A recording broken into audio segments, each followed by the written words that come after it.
Hello ladies and gentlemen, it's Mike here at Gamefromscratch, and everyone's favorite company, Adobe, kind of courted a bit of controversy this week with an update to their terms of service. Although, ironically enough, this actually happened a while ago. But what kicked it off is people are getting prompts that they need to agree to the new terms. So we'll get back to when the terms were updated in just a second. There's a bit of a summary over here on ADLV, kind of going through some of the stories of what people were posted. And basically, if you went to log into an Adobe product, you got prompted something like this.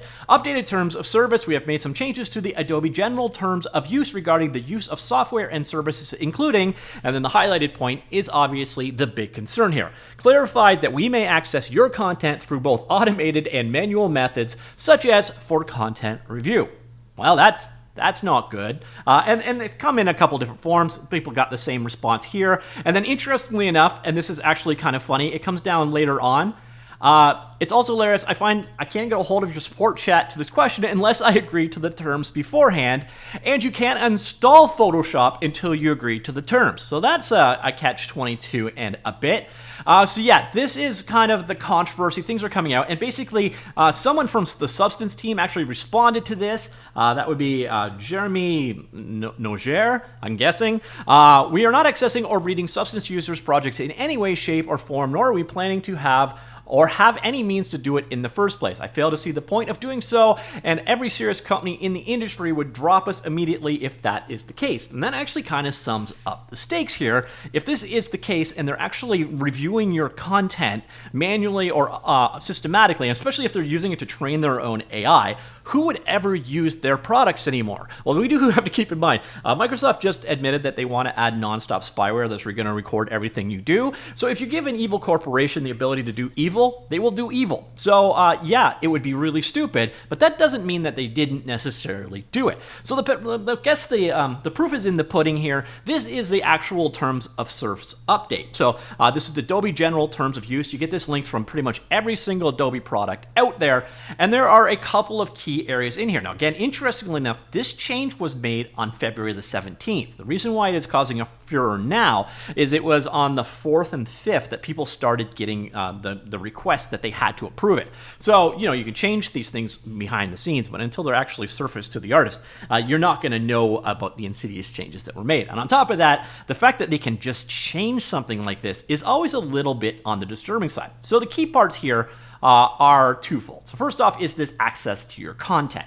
And you can read this through two lenses. One of it is this is stuff that any cloud service needs to do to make it work. The other way you can look at this is they're scanning my stuff to train their AI. And truth of the matter is, I can see both here. And I leave it to you to decide if this is insidious, stupid, or just malign. Let me know what you think. So 2.2, our access to your content. We may access, view, or listen to your content, defined in section 4.1 content below, through both automated and manual methods, but only in limited ways and only as permitted by law. For example, in order to provide the services and software, we may need to access, view, or listen to your content to A, respond to feedback or support requests, B, detect, prevent, or otherwise address fraud, security, legal, or technical issues, C, enforce terms as further set by section 4.1 below.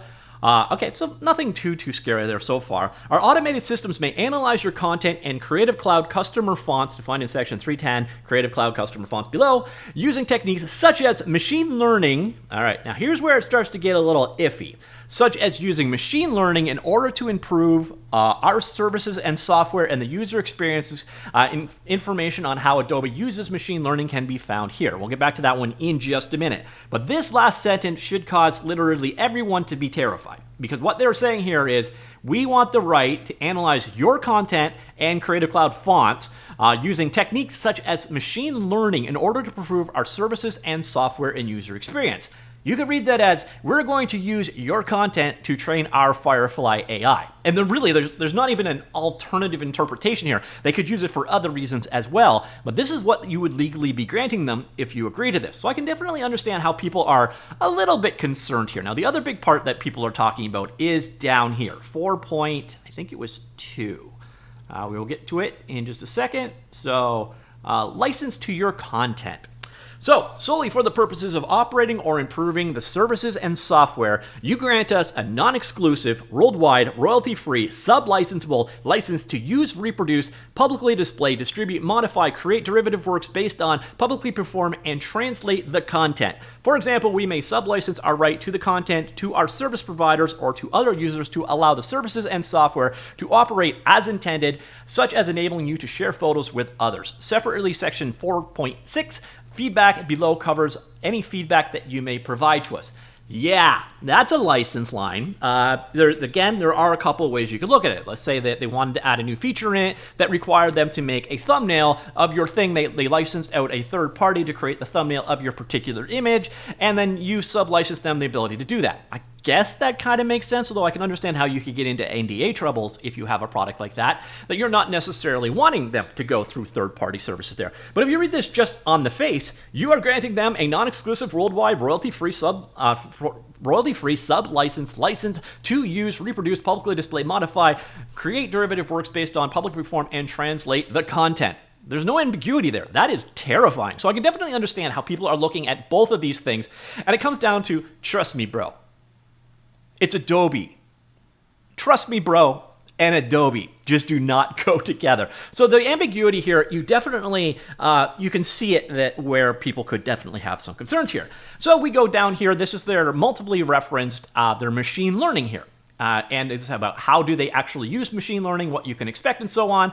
And we can see here, Adobe primarily uses machine learning in Creative Cloud and Document Cloud to analyze your content. Machine learning described as a subset of artificial intelligence in which a computing system uses algorithms to analyze and learn from data without human intervention to draw inferences from patterns and make predictions. The system may continue to learn and improve over time as it receives more data. We use machine learning to develop and improve our products and services, enabling us to deliver innovative and cutting-edge solutions. We also use machine learning to provide product features, customize our products and services. Machine learning-enabled features can help you become more efficient and creative.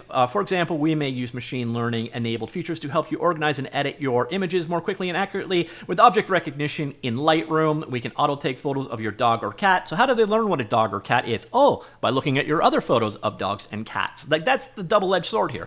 In Photoshop, machine learning can be used to automatically correct perspective of an image for you. With liquid mode in Acrobat, we optimize the readability of a PDF, for example, automatically enhancing document headings and tables to help you more easily scroll. Machine learning enabled features also used to make context-aware suggestions. For example, context-aware fill in Photoshop analyzes your image and predicts the correct content to insert in a selected area. In Adobe, in Acrobat, we can still provide search suggestions despite misspelling such a search.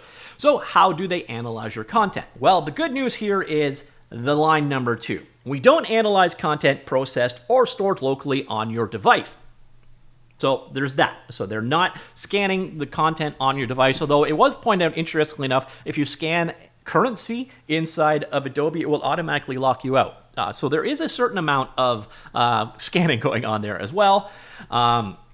Then here's where it actually gets kind of scary. When we analyze your content for product improvement and development purposes, we aggregate your content with other content, so it's not identifiable to you, and then use the aggregated content to train our algorithms and thus improve our products and services. If you do not want Adobe to use your content for these purposes, you can opt out of content analysis at any time.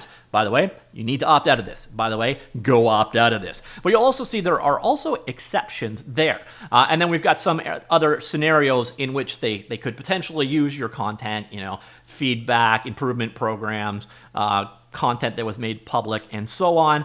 But this doesn't really lay anything to rest. In fact, this just straight out makes it sound like they will use your content to train their AI. Now, the cool thing again, or cool-ish, is this one right here, that they do say that they only do it. We do not analyze content processed or stored locally on your device. I would probably put an asterisk and then follow up with the words yet, because this is Adobe we're talking about. So that's kind of it. That is all of the documentation we have. Again, going back to the feedback from ADLV, they says we're not accessing or reading substance. By the way, this is substance that is talking about this, not necessarily any other areas of Adobe. And he links back again to this document that I just went through. And that document I just went through makes it sound like, yeah, they can use your stuff from Creative Cloud for machine learning, but not the local stuff. And that's just as terrifying. So if you're using content stored up on Creative Cloud, this is something you do need to be aware of. And you do need to be wary of it because every company is basically treating you as another data point for training their AI models. And I don't see anything in this that protects you from it. I don't see anything in here that says, no, we will not use you to train our AI models. In fact, everything I read here straight out pretty much just says, yes, we can. Now, you have people saying, oh, well, that's not what we're going to do. But again, it comes back to the saying, trust me, bro. And it's Adobe saying that. So that's it, ladies and gentlemen. The new, air quotes, actually updated back in February, but just brought to everyone's attention this week, updated terms of use for Adobe, and a lot of really scary things. Let me know what you think. Comments down below. I will talk to you all later. Goodbye.